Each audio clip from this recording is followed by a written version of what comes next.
你有没有过这样的时刻，和一个人的关系让你越来越不舒服，但你又不知道该怎么办？他可能是职场上总是临时变卦的合作伙伴，也可能是你朋友圈里那个只会索取却又从不付出的人，甚至可能是家庭中让你感到疲惫的一段关系。你想改变，但又担心是不是我太敏感了？你想坚持，但又发现这种坚持正在消耗你。那今天我们就一起聊聊几乎每个人都曾遇到过的这种困惑。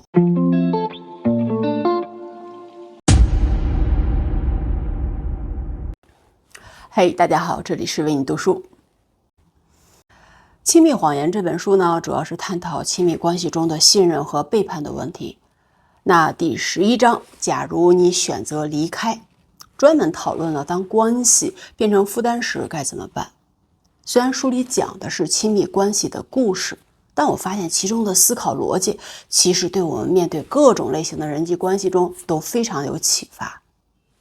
比如书里提到了几个概念，像什么是关系终结的信号，什么是自我边界，当我们决定改变一段关系时，内心的那些纠结该怎么处理等等。今天我们就从这些概念出发，一起探索当关系成为负担时，我们该怎么思考？到底什么时候该坚持，什么时候又该放手？什么时候是包容，什么时候是纵容？这里是为你读书，在阅读中为我们提供一些有用的思考角度。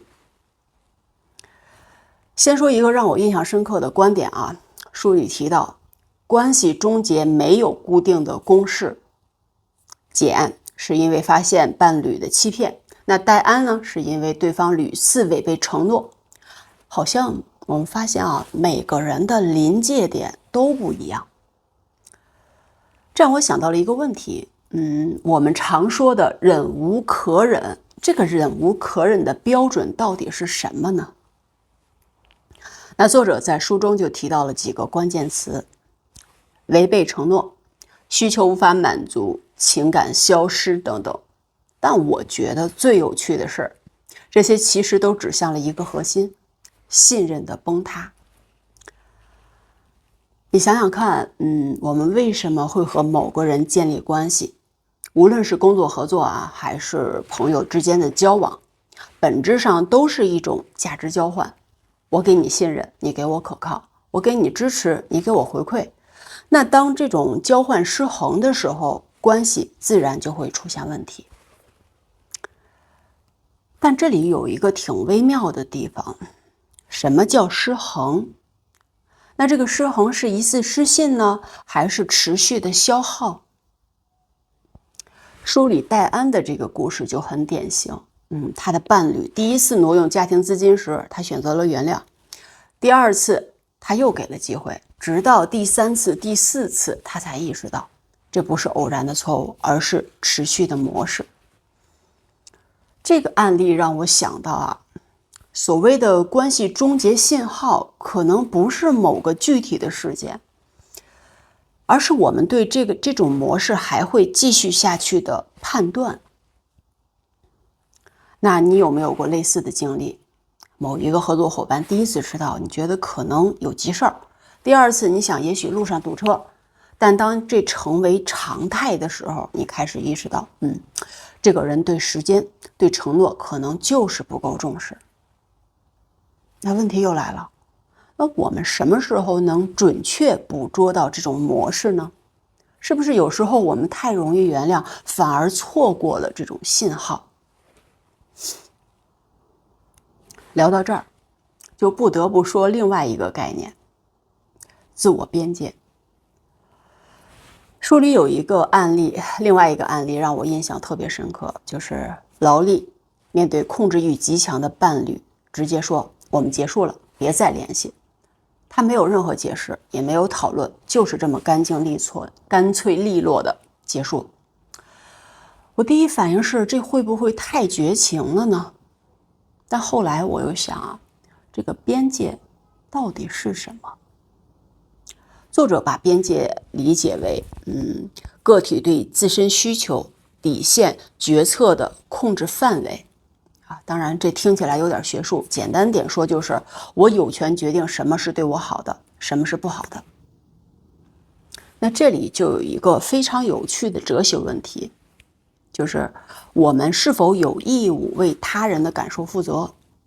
比如说，如果我决定不再和某个总是迟到的合作伙伴工作，他会感到很受伤，甚至说他会说我你不够宽容，那我是不是应该改变我的决定呢？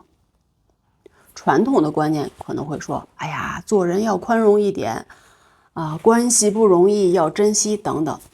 但这本书提出了另外一个思路，你的边界其实是在保护你的社交能量。什么叫社交能量？就是你和不同人相处的内心的感受。和有的人聊天，你觉得跟充了电一样丰足，而和有的人相处，你就会觉得内心都被掏空了。如果一段关系持续的消耗你的能量，而你又没有设边界，最终受损的可能不只是你，还会包括那些真正值得你付出能量的人。但这里又会出现一个平衡的问题，这个边界你该设置的有多硬？书里提到了弹性边界的这个概念比如说你面对亲友的劝说，就是亲友很友善的，真的是为你好事的来给你进行劝说，那这个时候你不能直接怼回去，而你可以这样说，我知道您是为我好，但我已经认真考虑过了，谢谢你的理解。你看这种表达呢，它既坚持了你的立场，也照顾到了这种关系。问题是什么时候我们需要弹性一些，什么时候又必须硬性，必须刚？我觉得这可能取决于对方是否尊重你的边界，当然前提是你要设定自己的边界，然后取决于对方是否尊重你的边界，你再去做你的决定。如果对方听到你的表达后虽然不同意，但愿意尊重你的选择，那弹性是有意义的。但如果对方一再试图突破你的边界，那这可能你就需要更坚定的立场了。朋友们，你怎么看？那在你的经历中，什么样的边界是有效的呢？欢迎分享。聊到这里，我们来谈一个更深层的问题吧。当我们真的决定结束一段关系后，你内心的那些声音该怎么处理？书里提到了两个很形象的概念，就是说内疚与自责会称为孪生恶魔。这个内疚和自责就是我们刚提到的，当你决定结束时你内心的那种声音。那内疚是什么？内疚可能就是你会想，我是不是伤害了对方？自责又是什么呢？就是你内心里会反复的想，是不是我做的不够好？这两种情绪经常是一起出现的，而且会相互的强化。你现在回想一下，当你有这种心理的时候，你会越觉得内疚，就越容易自责，越自责就越容易内疚，反复。我觉得这个背后有一个挺深刻的认知问题，就是我们是否把维持关系等同于做一个好人呢？举个例子，书里的案例，卡罗尔因为宗教的背景，他一直认为离开是失败，就是不够坚强。这种想法呢，让他在虐待关系里头待了好长的时间。但这里有一个逻辑问题，如果一段关系需要你不断的牺牲自己的尊严和健康来维持，那它真的值得去维持吗？这个时候，作者提出了一个很有意思的方法，叫第三方视角。就是当你开始自责时，想象一下如果是你的朋友遇到了一个同样的情况，你会怎么安慰他？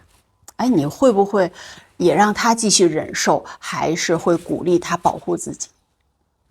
这个方法的妙处在于，它帮我们跳出了当局者迷的状态。我们对朋友往往比对自己更宽容，也更理性。这是其一。那另外一个概念，我觉得也很有启发性。作者提到了世界末日情节。什么叫世界末日情节？其实就是我们总是会把关系结束后的情况，你在当时会想得特别糟糕啊，我会永远孤独，我再也找不到这样的机会了，没有人会理解我等等悲观情绪。但你仔细想想，这些担心有多少是基于现实，又有多少是基于你内心的恐惧呢？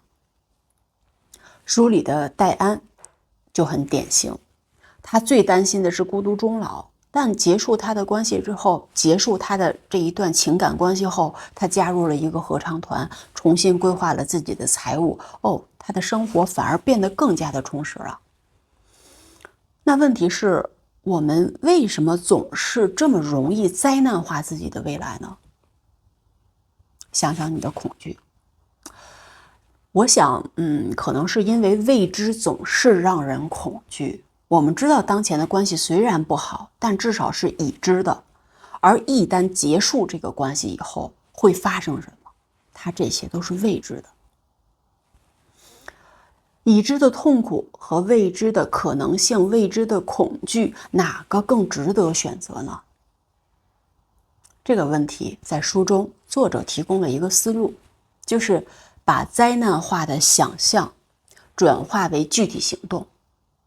你看，与其你想我会孤独终老，不如问自己我可以怎样去建立新的社交关系。那你与其想我再也找不到关系了，不如问自己我有哪些资源和技能可以创造新的机会。